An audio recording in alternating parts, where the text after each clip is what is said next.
Oh, that's a huge shot. Kovacs! Where is my bet? Where is my bet now? Oh, big kick from Beautiful. Trying to finish it here. That might be it. Big shots, more big shots. That is it. Wow. Game, set, match. Welcome to the Across the Karateverse podcast. Whoa. Wow. That was nice. Hello, everybody, and welcome again to Across the Karateverse. I'm your host, Uncle John, and I'm happy to be here. Look, I didn't intentionally rhyme at that time. Smart. We are official. This is the second episode, which means that there's a first episode, and our conversation with Only LARPing around Web3 and the incorporation of that into the league as they transition into a DAO was cool, and I hope you listen to it because it's very educational and I enjoy doing it. So moving on, now we're going to do episode 2 with League President Adam Kovacs, who you all know and love. I learned a lot about Adam, and I learned a lot about karate. He's from Hungary, and he has a pretty sharp business mind. So I guess that's obvious because he's the president of the league. But yeah, our conversation centralized a lot around a lot of like live talk. I'm not going to preface it anymore. I guess you guys just want to hear it. So we're going to dive in without further ado. But yeah, thanks for being here, and I hope you enjoy the episode. And now we're all best friends with Adam, so good for us. What's up, dude? So how's your morning going? You all right? Oh yeah, pretty good. I slept better, but I'm just having my morning coffee right here and having a nice conversation. So pretty good. I can't complain. Yeah, I feel that. It's Friday too. I usually don't try to like emphasize Friday. Like, I don't think it's healthy. It's a healthy mindset to have the end of the week be like your goal to finish. Because it's if I really am that like fed up by Monday or Tuesday, like I should probably be doing a different job. So Yeah. but I do appreciate today. This week was just long, so I do feel a little bit of Friday release coming through. Yeah, same here. And for me, it's a little bit not because like it's just I don't want to work anymore, but when you have a family and you have kids, then it's just the weekends are the one where you can spend more time with them. And I think that's why. And also like in our business and the whole thing, what we're doing is so intense that if you can have an hour or so when you don't think about all the shit we're doing, I think that's great. And it's much more likely to happen on a weekend than like on the weekdays, because once you do something out of passion and like that's something you live for, then it's a 24/7 job. It's nonstop. It's always in your head, no matter if you're like in an office or you're in your car or doing something else. But the weekend sometimes helps to turn off just a little bit, and I think that's why I do wait sometimes the weekends, and also it gives a good frame Right. for things. And so, for example, I go to train tonight, which I'm not really looking forward to be honest. I'm going to a BJJ class where the last class I was this week, I was really smashed and killed. And then the next one you are not like really looking forward to. At the same time, I know it's Friday. That's how I end my week, with a good training. And then it always feels good that you can check the box saying, okay, I feel that I've done what I had to do this week. Yeah, I feel that. My work week was really busy. Like I had a lot going on, and as these projects that I'm working on have been building, like for the past month, it's more been like a waiting game and instead of actively working. So I've had time to go to the gym in the mornings and do things around the house. And now that I'm like in full swing, I only went to the gym once this week. So I'm planning on going this evening. And then I think weekends are just easier to work out in. Just having that time is the gym every day, and maybe as I'm busy, but we're figuring it out. Formal questions. Here's a formal question. Explain or tell me your title with Karate Combat, and then just like the general overview of what's on your plate of responsibilities. Okay, so my main title is the league president of Karate Combat. Also, Obviously now we're doing the big transitioning, but before my title was the more corporate one, was COO, Chief Operating Officer. And I think I was the first guy who partnered with the founders back in 2017. And they had this idea of creating a full contact karate league back in 2017 based on they were really right, because in 2016 the UFC was sold for $4 billion. That was like one of the, if not the biggest transaction in the history of sport. And then the same year karate got into the Olympics for 2020 Tokyo. And they said, wait a minute, we've got one of the most popular martial arts in the world, which just became an Olympic sport. And then we've got this new, relatively new phenomena, MMA and the UFC, which is a huge business.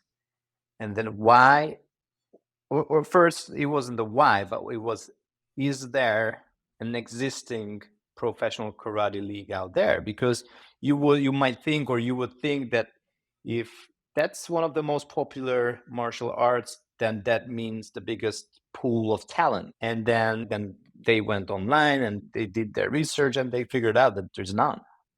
There are huge amateur organizations, the World Karate Federation, different Kyokushin leagues and traditional style of karate leagues. Also in the US, you've got the sports karate circuit, but not one professional league. And if you look online, there were some, like people tried and failed, or didn't try hard enough, or ran out of money, or whatever reason, but it didn't really stick.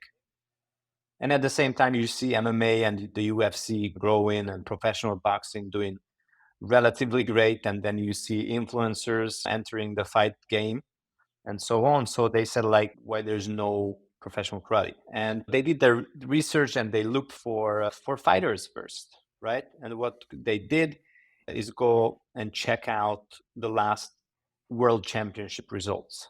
And then they started to talk to fighters.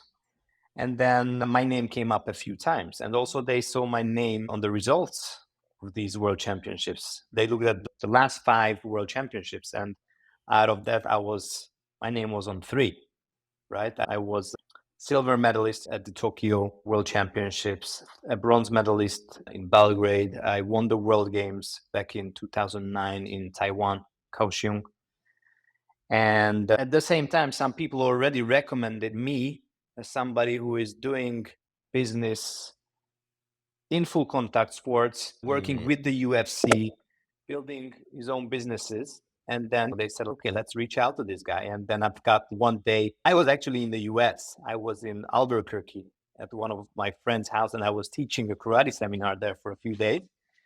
And I've got this message from somebody. It was actually a message request because it wasn't a friend of mine. And the person is saying, we're a Wall Street company, or Wall Street guys, and we have a great business idea and we want to explore this with you. So if we could set up a call or something with you, then it would be great. I said, I said this before, probably fake news. Is somebody just trying to scam, like just sliding into my messages? Like, my mentality is always, you never know.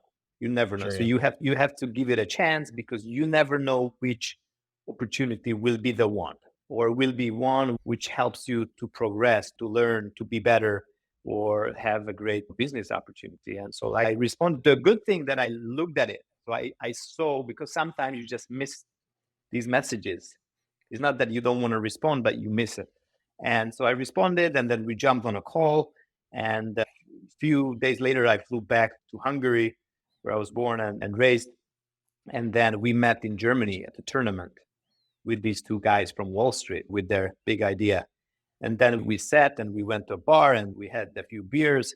And then I went back, and 2 days later, I got an offer from them, and they wanted me to be the first partner and the first guy coming really from the sport, because they had this idea, they had the money, and they wanted somebody who can actually build this thing when it comes to the sports side. They can take care of the business part, but also somebody needs to come up with a rule set, come up with new fighters, come up with, like, coming from the space and understand how the fight world works or how the UFC is doing stuff. Back then, I was at a few UFC events in New York, in London, in Abu Dhabi, so many places as part of the media team from Hungary. So I think that was really a good fit. And also, as I built my own businesses, an online magazine, the biggest one in Hungary for full contact sports, and also an apparel company, then they could feel that there's something here where I can really be helping the whole thing to start, to launch the rocket ship. And I also been doing events. So that was the other thing. If you look at what we're doing now and what we started, it's an event company, it's a content company, it's a sports company. It's a lot of things combined. And that's how I came into the picture. I was head of karate when I started that together with them. And then we started the events. And 2 years later, I became the COO and basically running the league when it comes to the sports side, but also taking a big chunk out of the events, mostly organizing and being the director of the events and helping marketing as well, because my other businesses was heavily relying on marketing. And I studied that. So got a bachelor in that. Things just clicked. It sounds busy. Were you, while you were like an active fighter, because I guess most of the listeners know, but for those that don't, Adam was a fighter, kicked some rump back in the day. While you were training, were you like doing work otherwise? Like it's like a full-time job, and was training more part-time, or like where did your stuff with business and marketing start overlapping with your karate training? Yeah. So I was basically a full-time karate athlete. I started karate when I was 8 years old. I'm going to be 42 if God helps in February. So that was relatively a long time ago. What day is your And birthday? February 3rd. Dude, I'm the What's 4th. yours? Yeah? Which year? 91. 91. 81. Dude, you're exactly 10 That's years awesome. older than me. That's crazy. We Yeah. need to do like a big birthday bash or something. Let's do it. Let's do it, Yeah, man. that's funny. February Yeah. kids. All right, sorry. You were continue. Yeah. So I started, and the funny story was that so my father had a friend where he worked, and those guys were actually sponsoring a little karate gym back in Hungary. And so they told my father, you've got like an 8-year-old kid, or no, I was 6 back then, just bring him to training. And so I went to the training, not that I wanted to, but my father said it's going to be good for me. And then, like, after 5 minutes, I was this shy kid, and people started shouting and throwing punches and kicks. And I just started crying and ran out of the place. And I said, there's no way I'm coming back. This is not for me. It's too aggressive. It's too loud. I just want to do something chill. And then they said, okay. And then I started doing tennis. My father is a big tennis guy. And then 2 years later, I watched some Bruce Lee movies and also got some really negative stuff on public transportation. I went to school by myself and I really didn't feel safe. And I said, dude, I need to do something to be able to protect myself. And then I went back to my father. I said that maybe I was a little bit like worried back then 2 years ago, but now I want to go because I think I need this. And then this is where the whole thing started. But the funny thing was that they took me to another place where the kids were just playing ball at the first 20 minutes. So that because we said, okay, let's go there, see what the kids are doing. And if I like it, I just join. And I went there and these guys are playing with the ball. I said, this is my place. I want to be there. And I joined, and then 20 minutes later, we started the training. But it's very important how you start everything, because like I already had a good mindset of going into that training, and then the transition to the hard training was much more easier. So that's how I started. Then I got into the Hungarian national team at the age of 16. And I retired at 32. And until then, I was competing with the team, traveling around the world. And I became the most successful Hungarian karate fighter by winning the World Games. I was the first ever Hungarian to step on a World Championship podium when it comes to the biggest organization in karate. Amateur karate is the one which represents at the Olympic Games, the WKF.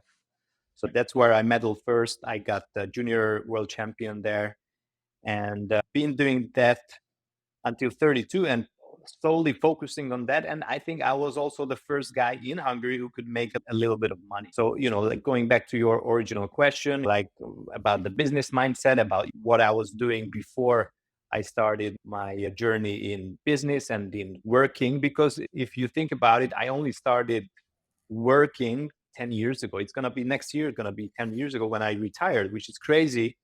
And I'm proud of it because, and sometimes I say, fuck, if I started this 20 years ago or 30 years ago, when people come out of college or something and just focus on this, then like, where would I be now? My answer to myself is either nowhere or at the same spot, because I needed that journey through the sport, through like hard work and dedication and success, but also downside, like losing, and then winning, to be able to transition that to my everyday life. And when it comes to the business and when it comes to this league as well.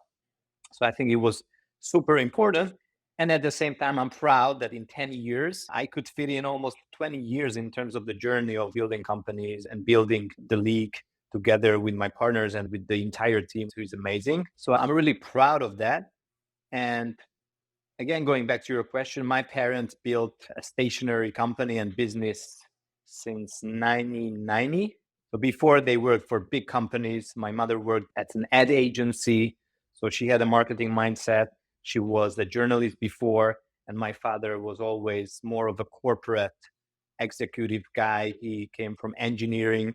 And then back in the 90s, they decided that they don't want to boss anymore and they want to start building their own stuff, even if it's going to be harder, even if it's more uncertain.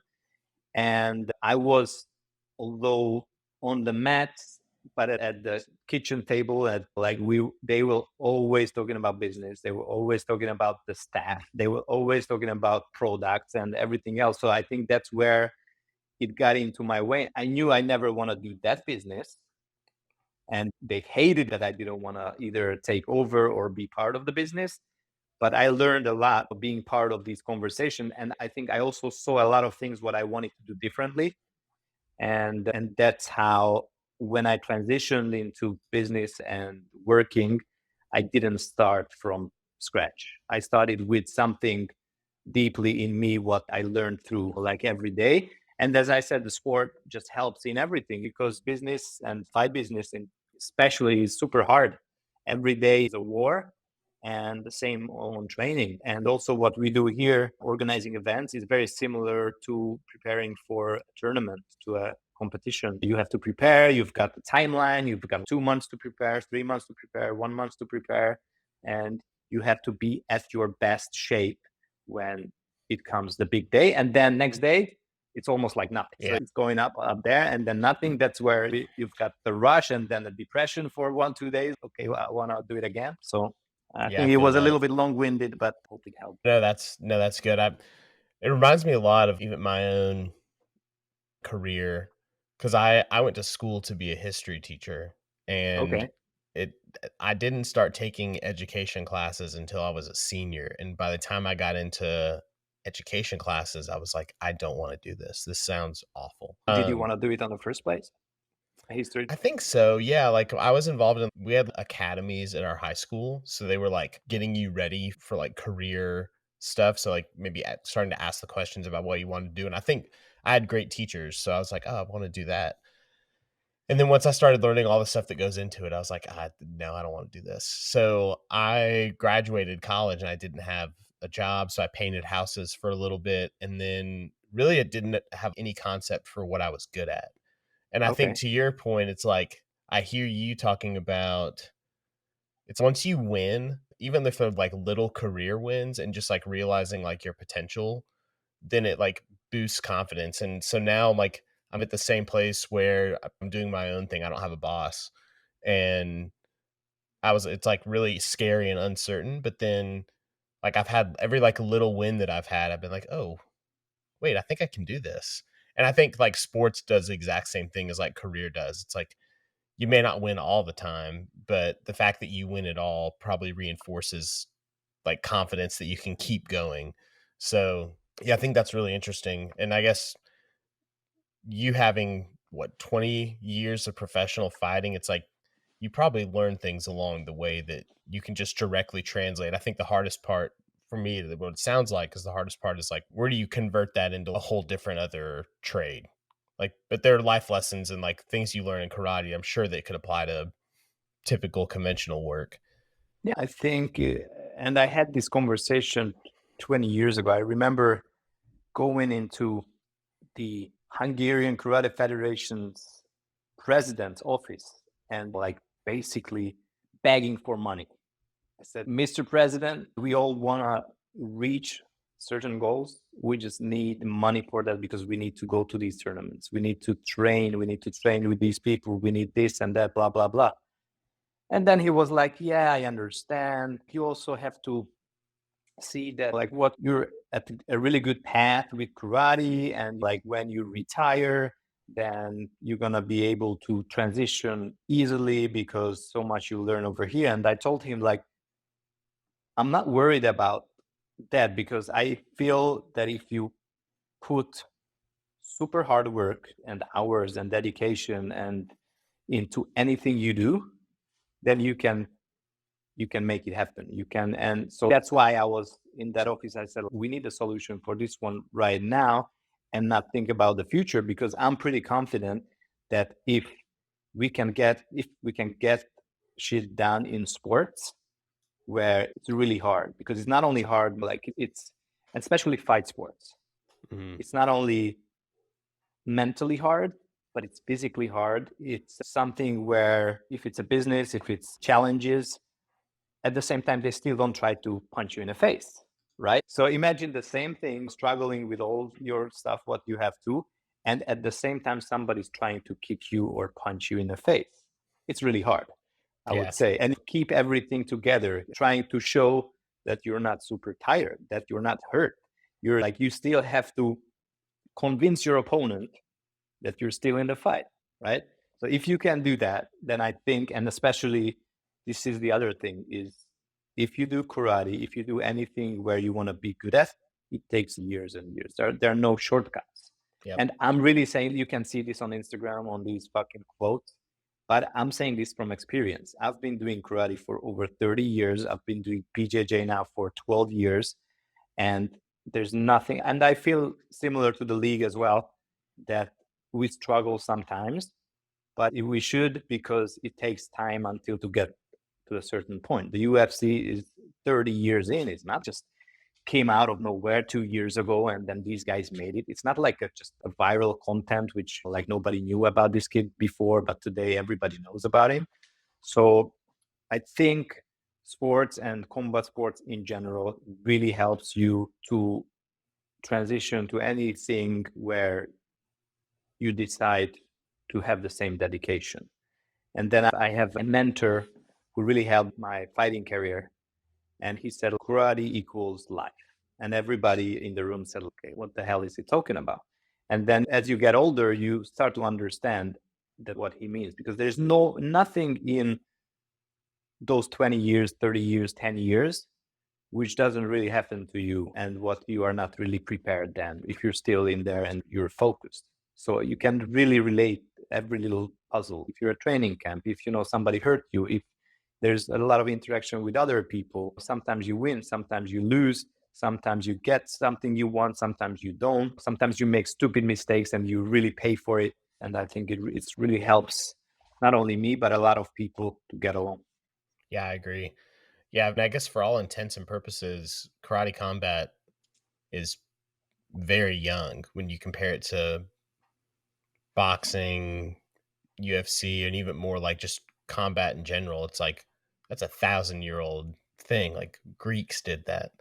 So Yeah. when you think about like the way that karate combat is changing, what are you most excited about when you look at the growth, or like the next 5-10 years of karate combat? And now, especially with the introduction of the league as a DAO, like what do you think the potential is and what gets you fired up about karate combat every day? So I would move back a little bit in time to say not only what I see in the next 5 and 10 years, but like what we accomplished in the last couple of years, because maybe some of the listeners don't really know what karate combat is, which first of all, I think is probably the best thing that happened to martial arts, traditional martial arts, in the last 100 years. We're a professional karate league with the best karate fighters and strikers from the world. We've got over 130 fighters under exclusive contract for multi-year, multi-fight contracts.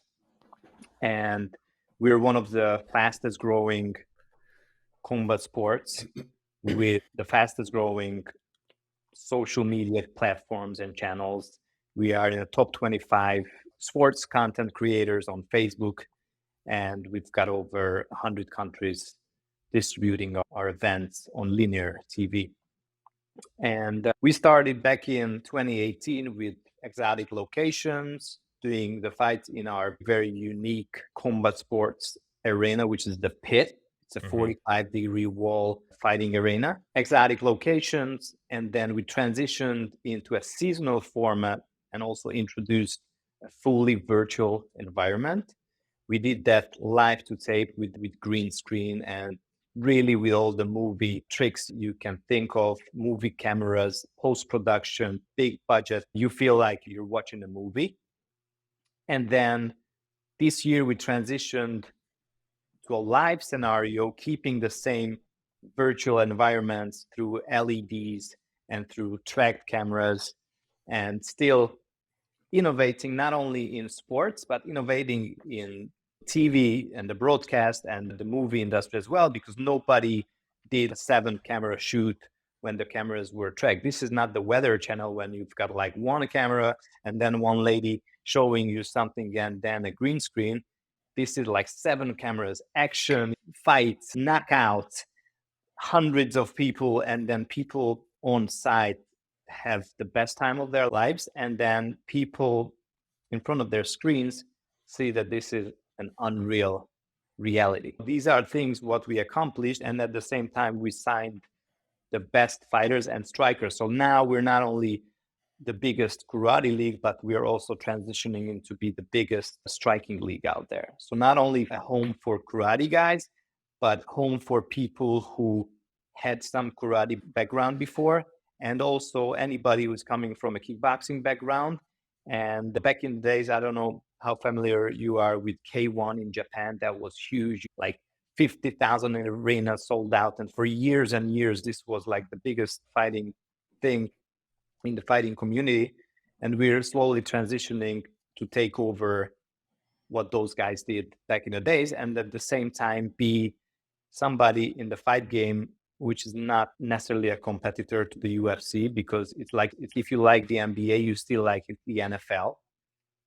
They still play it with the ball. You can argue that, okay, it's 2 different sports. So it's striking and MMA is 2 different sports. So you might love the UFC and you might love karate combat at the same time. So it's not like you only can love one or the other. So this is where we are right now. And now we're transitioning to this decentralized model, which gives us a lot of opportunity to explore in the future, to have people build on what we built and have people 10x or 100x our growth, and have not only us, the league, but also the fighters, the fans, and everybody more say in like what they want to see, where they want the league to grow. And I think that's where it comes in, like how do we see the next 5 years or 10 years? I would say 10 years is difficult. It's just too long. You never know. And in this business, you don't know if you survive the next day. It's really a war room every single day. We're doing a show next week at Universal. A lot of things going on with the fights, with everything else. But if we can still keep on going, then I think we're on a really good trajectory. Then we're going to do more shows, more like the token will be in play in a lot of things. So this is going to be really like a snowball effect when this thing's going to grow. And I think in one or 2 years, people will think about karate combat as it was always here. So not just something like, okay, this is the new, it's like, because we are here for 5 years. So there's not too many fight organization who survives after 1 or 2 years. There are a lot of local shows who make their money from selling tickets from the local guys. The guys who are fighting there are local. But if you look around, there's only 1 or 2 other organizations, and everybody is a UFC junior, is a copy paste of what the UFC is doing, who are relatively new. But I'm telling you, they are very likely to go out of business very soon because it just doesn't work what they're doing. So I think just my big thing is building the platform so that when talent comes in, the fighters, we find the raw diamonds, and then this is the place for them to shine. And I think for me personally, because I've got my partners building the crypto part, the business, we all work together at the same time. I think there are no fights, there are no fighters, then there's no league, then there's no business, there's no DAO, there's nothing. So our job is to create this platform, which is so solid that if the raw diamond comes in, then it can shine and be the next Conor McGregor, the next Ronda Rousey, and you name these guys. Without the platform, without the marketing and the media machine, this is impossible. And this is what we build now, brick by brick, every day. Yeah, I'm new to the fighting world. Like the first fight I've ever been to in person was the event last month.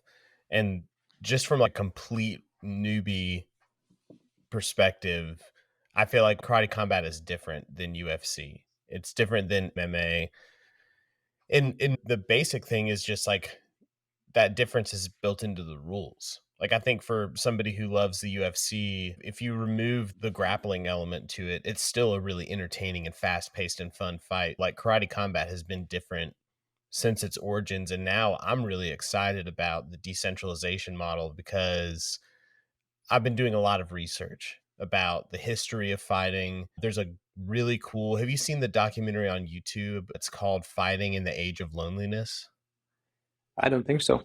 Dude, I'm gonna send it Send to you. it to me. Yeah, it's really good. And then just like breaking, like I've learned a little bit about the history of jujitsu, the Gracie thing, the no holds barred as it evolved, and I think it's really interesting how like boxing was like king for a lot of older folks. Like that was what they grew up in, the huge titles, and then it's the belt system got like really complex. It created this vacuum where then MMA and UFC came in, and it was like you're getting the best fights for these specific titles. And then now UFC's gotten like inherently a little bit more political in terms of fighting politics, not like government politics. But then, and it's also this huge money operation. Whereas like the decentralization model that you guys are bringing forth, it's really no one else has done it at all. And then when people understand what it is, then it's like to the moon. And I think it's super cool. So I guess what I'm trying to do with this whole podcast is I want people to see how huge of a deal it is that a whole league for fighting is now decentralized and anybody can access it and make their own cool content or like stream fights, and they're not having to pay-per-view and whatever else. But I think it all goes back to the original difference maker of karate combat is that the rules themselves allow for the best parts of fights that people want to see anyways, or what's prioritized. So there's a lot of striking and like high energy, which is amazing.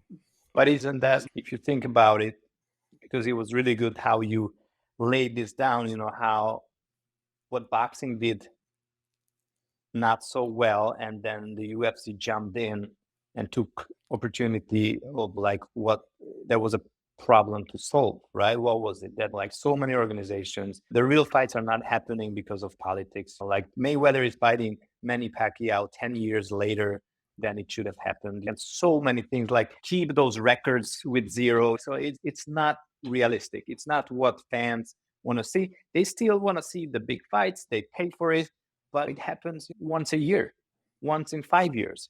And like what the UFC done really well is understanding that get rid of this, the fighter picks who I want to fight once I'm a champion, or the manager picks, and then it all goes sideways. And then they created this rule set and the league and the cage, which was always to be disruptive, to be something different, to be like people, oh shit, these are like animals, like fighting in a cage. And then step by step, people already saw through that cage. And so that the whole thing is not about like just being aggressive or being like two pit bulls in there, but it's martial arts. It's fighting, it's art, it's a lot of blood, sweat, and hard work, and tears, and joy, and so on.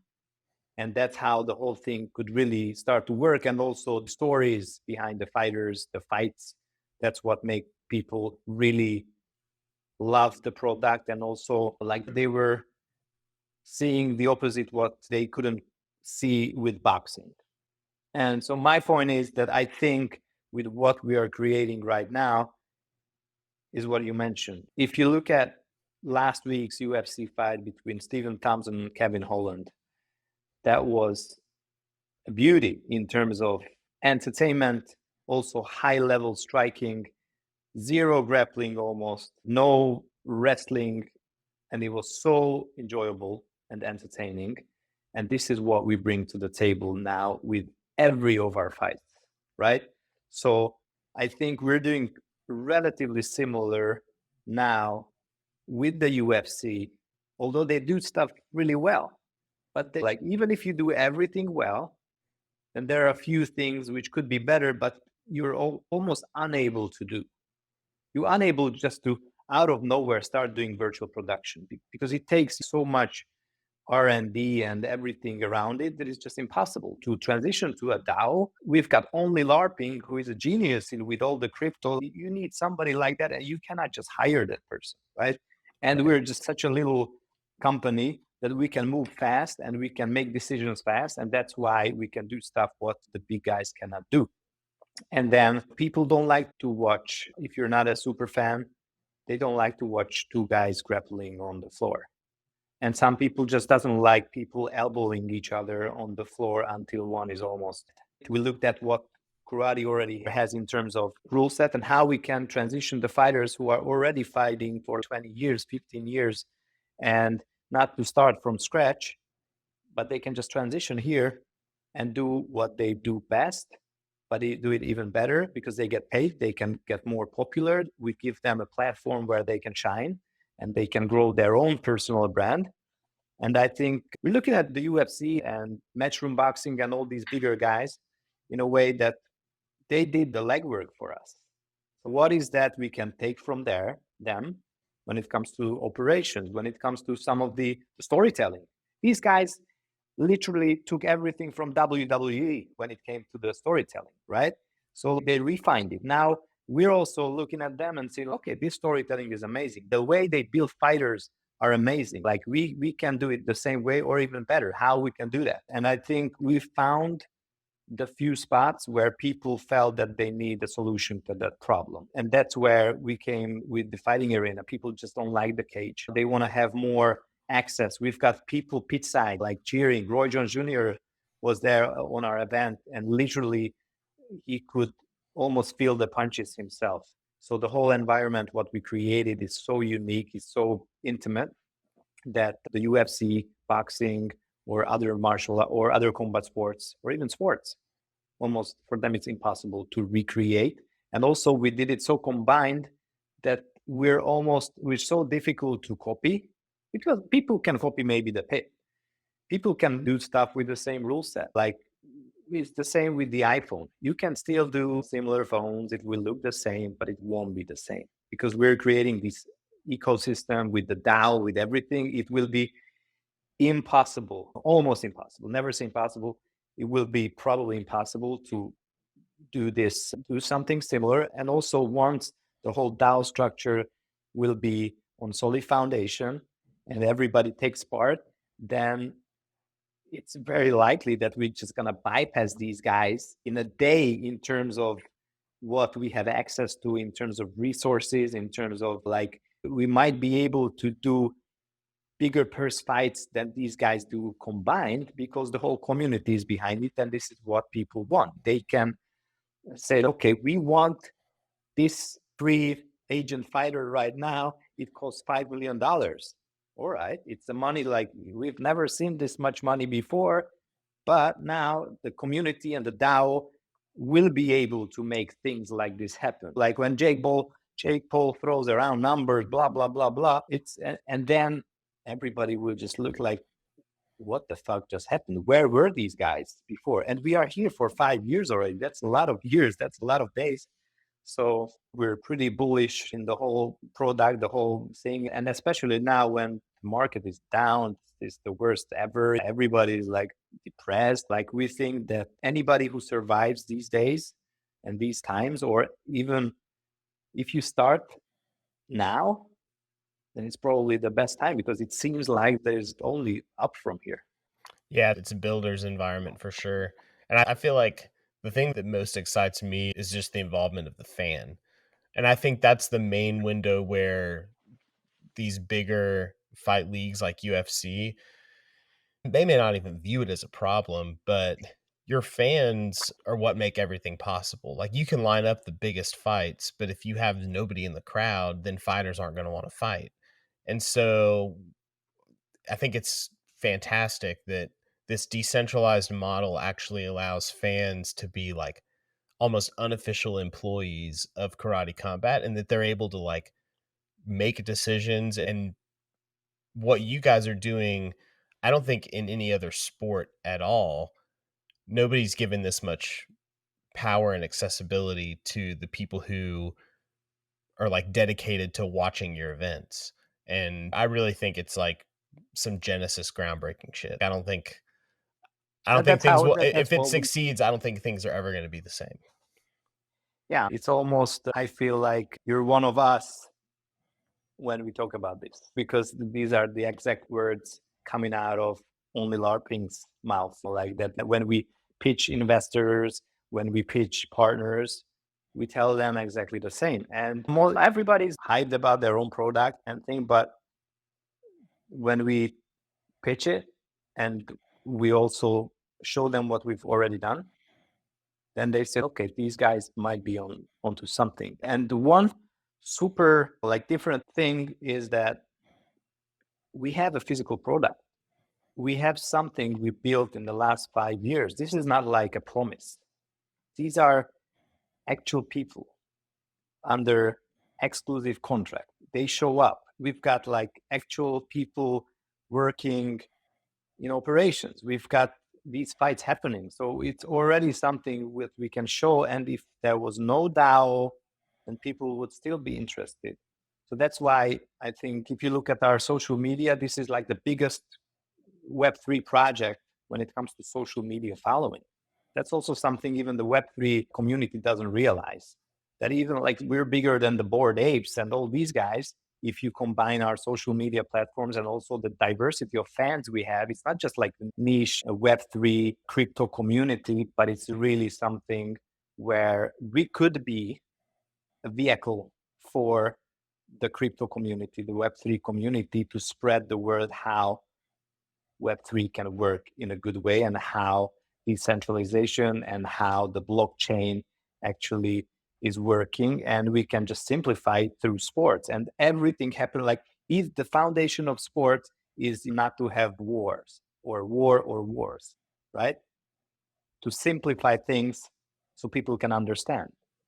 So why don't we just use our league in a way to educate people on how we can simplify things because blockchain can be super difficult for people, including me, to understand like what the whole thing is about. Something it's almost impossible to touch. You have to be like really higher IQ to understand what's going through these different projects.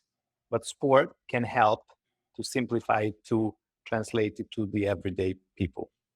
Yeah, that's really true. I had almost no understanding of Web3 crypto stuff prior to getting involved in the organization that I've been involved in.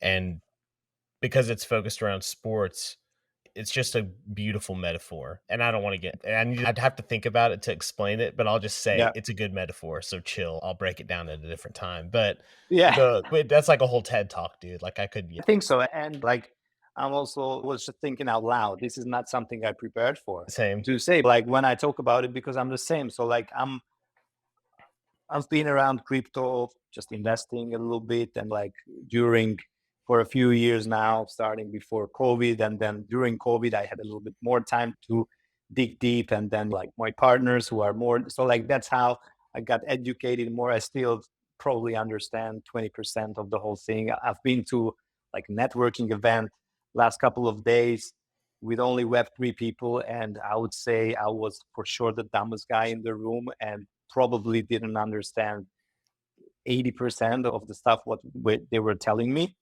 At the same time, probably I'm still ahead of like 95% of the whole population about the whole thing. But again, what sports really helps, and in communication in general, you have to simplify things for people to understand, or even simplify it in a way that they don't even know that they are using it, they are doing it. Is the same when like I talk on this phone. I don't know what goes behind the scenes to make it happen. I know that there's antennas and like cellular, blah, blah, blah. But I don't need to think about it. And sports is the same thing, is like simple. It's a goal. It's not a goal. It's like the guy punched him in the face. That's a score. It's not a score. One knocked the other one out. Then who is the winner? The one who is still standing. So it's simple for people to understand. And I think if we can support the whole community with our model, what we're creating on understanding how blockchain and Web3 can be used for different purposes, then I think that's a huge victory. Yeah, for sure. So if you're listening, basically Web3 lets you run a fighting league. And without Web3, you're going to pay a lot of money for pay-per-view. That's one way to look at it. Yeah. Yeah. There's more to it. Well, I've interviewed Only LARPing, and he's broken down. And then when I talk to Rob, I really want to try to get him to explain like the business side of things. So I've got 3 really interesting takes where I've got like the Web3 side, the fighter side, and then the business side. So hopefully what I'd love to have very clear by the end of this is that somebody is, oh, what's a DAO? How does that affect me? And then they listen to this series and they're like, oh shit, this is cool. Yeah. Just think about it. It's 3 sports and business is very close to each other, right? Right. It's especially professional sports.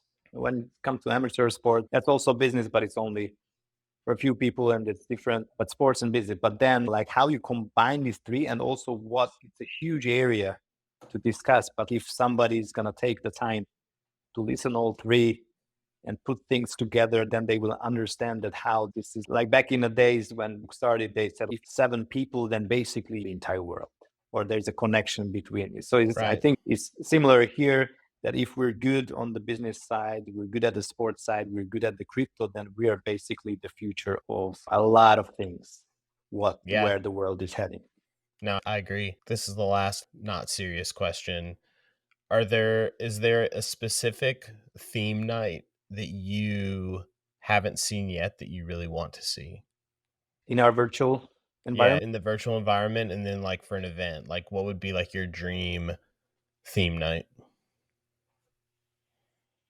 That's a great question. We've been exploring all the ideas for 3 years now since we started the virtual production. You know what I would really like to do is to recreate big historical moments, or not historical, but moments from movies, for example, right? So like when it's a blood sport moment, recreate the same environment, but just having our pit in the center. Yeah, that'd be sick. And this can be fight sports, but this could be also some other stuff, which is other places which are like in movies. It's like really baked into people's head. If you look at it, you already know which movie it is, for example. And then it can be, then again, you can start spreading. It can be history. It can be key moments in the existence of humans. We can go to the moon, things like that. But I think what really would excite me right now is, recreating the famous fight, the movies, and those fights like Bloodsport, which comes to mind. And what is it? Mortal Kombat. We could do definitely. Yeah, that would be sick. And what is it? The Brad Pitt movie with Edward Norton. Oh, Fight Club? Fight Club. Just do Fight Club. Would be so cool. Fight Club, yeah, and things along those lines. And then there's so many good stuff we can do. What do you think the worst theme would be? The worst theme is to do one in the middle of Publix. Just, I would say, I would love to do it, honestly, because it means, so funny. Like somebody put a lot of money behind us. But imagine the fight being in one of the CVS's or Walgreens or Publix. I think that would be pretty boring. At the same time, it would be amazing in business because in Web3, we could just have people through their phones just buy shit. So they're watching fights and then they could buy toilet paper at the same time because it's just something is happening and they need it. And then by the time the fights are over, they already have the thing. So at Whole Foods, we could do it. I think that's something which could be a really good business model for the future. I think the worst fight theme would be like if they had a whole fight. Have you seen the movie The Notebook? I don't think so. Okay. I'm trying to think of another one. Man, this is like the second thing you asked me what I didn't watch or see. And I have to tell you that I was, until people learned and watch stuff, I was just training. So that's my excuse. Like if I'm dumb or if I don't do something, that's probably the reason. Did you ever see Forrest Gump? Yes, sir. I've seen that. It'd be really funny if there was a Forrest Gump themed night where like the fight backdrop was like the bus stop that he was waiting at. And then you had like historical figures from like someone dressed up as like Lieutenant Dan or something. Yep. That'd And be then so have weird. everybody the same haircut. It's as so Forrest had weird. in it. And we would have in our VIP area, we would only have box of chocolates, and then we would have the, how do you call what he was sitting on and like waiting the bus. The benches. You'd have boxes of chocolates and Dr. Peppers. Yes. Yeah, that'd be sick. Cool. Adam, thanks. Is there a place that people should and could follow you and keep up with what you're doing? Yeah. First of all, follow Karate Combat on karate.com and Karate Combat through all social media channels. My handle is Adam_Kovacs, Kovacs. And I'm really a tier 2 guy of just posting all the Karate Combat things. So if you come and look me up, then you probably get the best insights and behind the scenes stuff on what's going on with us with Karate Combat. As just our show is coming up next week, December 17th. I'm not sure when this will land, but that's one of the biggest show we've ever put on together. Raymond Daniels versus Rafael Agaev, the two best of the best fighting each other. Like, I think you're really missing out if you're not looking at karate.com and watching the fights. Can confirm. I will be there in Orlando. You can confirm? I'll be there. Yep. All right. Yeah. Awesome. Sick. And I'll see you next week. Sounds good. All right. Thanks, dude. Thank you very much.